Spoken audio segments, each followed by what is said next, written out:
Line के कू कू line कैसे करता है?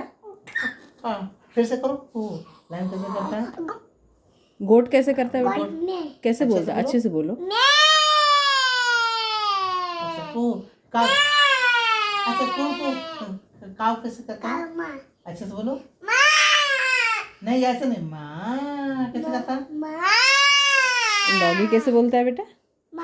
डॉगी डॉगी कैसे बोलता है? बिल्ली कैसे बोलती है? माओ माओ कैसे बोलती है? अच्छे से बोलो। ऐसे माँ अच्छा टाइगर कैसे करता है?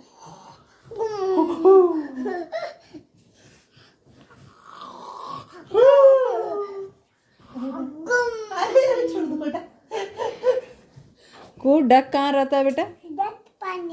और फिश कहाँ रहता है बेटा?